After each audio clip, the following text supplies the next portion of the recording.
Friends, welcome back to my channel women's health talk. और यहाँ पर हम बात करते हैं विमेंस के हाल से रिलेटेड टॉपिक्स पर। तो फ्रेंड्स, आज हम बात करने वाले हैं कि 9वें महीने में कुछ ऐसी चीज़ें हैं जो आपको बिल्कुल नहीं करनी चाहिए, क्योंकि इससे आपकी जो डिलीवरी है, नॉर्मल डिलीवरी है, उसमें दिक्कतें हो सकती हैं। अगर हम इस पर बात करें तो वो हमारी डिलीवरी का जो टाइम होता है उसको लेकर के बहुत सारी चीज़ें चलती रहती हैं और बहुत सारी जानकारी हम इधर उधर से लेते हैं। इसके अलावा कुछ चीज़ें छोटी छोटी होती हैं जो हमें प्रभावित करती हैं और उनको जरूर ध्यान देना चाहिए। जैसे कि अगर आप इनमें सबसे पहले हम बात करें तो हमारा 8वां महीना जो होता है बहुत इम्पोर्टेंट होता है और यहाँ पर प्री मैच्योर डिलीवरी होने के चांसेस भी ज़्यादा होते हैं। और ये बिल्कुल हमारे 9वीं से लगे हुए, यानी 8वीं का आखिरी और 9वीं का शुरुआत होता है, यहाँ पर बहुत ज़्यादा चांस होते हैं। तो ऐसे में आपका बॉडी तैयार हो रहा था डिलीवरी के लिए और साथ में आप कुछ ऐसी गलतियां कर देते हैं जिससे प्री मैच्योर डिलीवरी हो सकती है। तो ये गलतियां आपको नहीं करनी है ताकि आपकी जो डिलीवरी हो वो सेफ तरीके से हो। अगर हम इसमें सबसे पहले हम बात करें बहुत ज़्यादा शोरगुल की, बहुत तेज साउंड की, तो ऐसी जगह पर जाने से आपको बचना चाहिए, क्योंकि इससे वाइब्रेशन जो होता है वो हमारे पेट पर भी असर डालता है और इसके वाइब्रेशन से हमें डिलीवरी जल्दी हो सकती है या फिर क्रैम्प आ सकते हैं। दूसरा होता है जो नॉइस होता है वो आपके बेबी पर असर डालता है, क्योंकि इस टाइम तक आपका बेबी जो है सब कुछ सुन रहा होता है, सब कुछ महसूस कर रहा होता है और इससे उसको अंदर ही अंदर डर लगता है और इस कारण से वो सुसु पोटी भी कर सकता है और ऐसे में आपको इमरजेंसी हो जाती है और फिर सर्जरी की नौबत आ जाती है। इसलिए इस चीज़ों से बचना चाहिए। दूसरी चीज होती है हमारे बैठने उठने का तरीका। झटके से उठना बैठना आपके लिए सही नहीं है, या फिर आप झुक कर के बैठते हैं या बिना सपोर्ट के बैठते हैं। जैसे आप इंडियन टॉयलेट पे बैठते हैं तो इस तरीके से बैठने की पोजीशन जो है अवॉइड करनी चाहिए, क्योंकि इस टाइम पे बच्चा का जो है पोजीशन बदल जाता है और नीचे आने वाला होता है। तो अगर आप रेगुलरली ऐसा करते हैं तो ये भी बिल्कुल सही नहीं है और इसके कारण से आपकी जो डिलीवरी है वो समय से पहले हो सकती है, तो इस पर भी ध्यान दें। नेक्स्ट होता है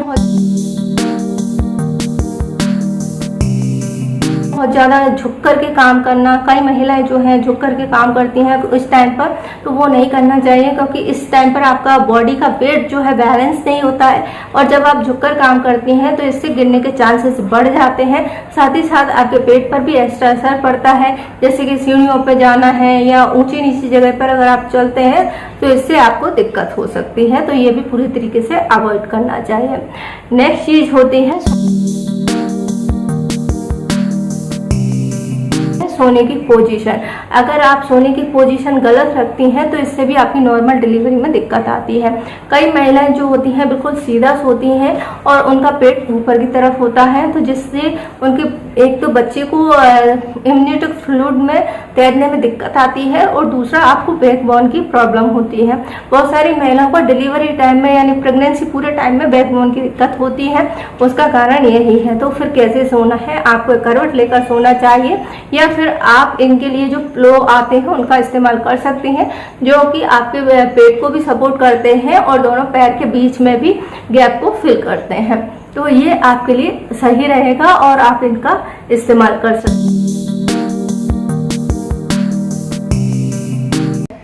नेक्स्ट चीज है कि अगर आपका पूरा टाइम चल रहा है तो ऐसे में ट्रेवल से बचना चाहिए। अगर आपने बहुत केस सुने होंगे जिनमें कि ट्रेन में बच्चे हो जाते हैं, फ्लाइट में बच्चे हो जाते हैं, बस में बच्चे हो जाते हैं, तो इसका कारण यही है कि इस टाइम पर बहुत ज़्यादा एक तो शोरगुल होता है और दूसरा आपके किसी तरह की चोट या धमक लग सकती है, साथ ही साथ आपकी पूरी बॉडी मूवमेंट करती है। तो ऐसे में आपको 8वें महीने में अगर आपको कहीं जाना है तो उसको अवॉइड ही करें।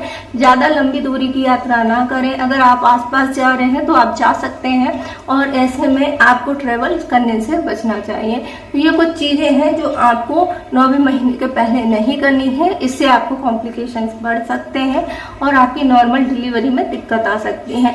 यानी कहने का मतलब ये है कि कोई भी चीज ऐसी घटना जिसके कारण से अचानक से आपको शॉक लगता है या आपकी बॉडी में परिवर्तन होता है, तो फिर ऐसी चीजों से बचना चाहिए, क्योंकि इसका सीधा असर आपकी डिलीवरी पर पड़ेगा। और अगर आपको किसी तरह की टेंशन हो जाती है, किसी तरह का आघात हो जाता है, किसी तरह की चोट लग जाती है या आप गिर जाते हैं या आपको कोई ऐसी मेडिसिन अचानक से ले लेते हैं, तो ये सभी चीजें जो है आपकी नॉर्मल डिलीवरी को प्रभावित करती हैं।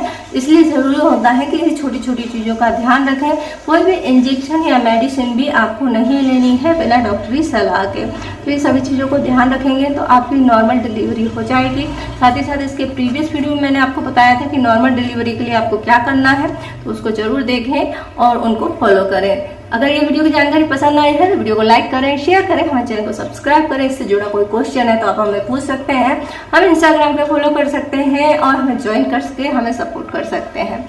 वीडियो देखने के लिए आपका धन्यवाद।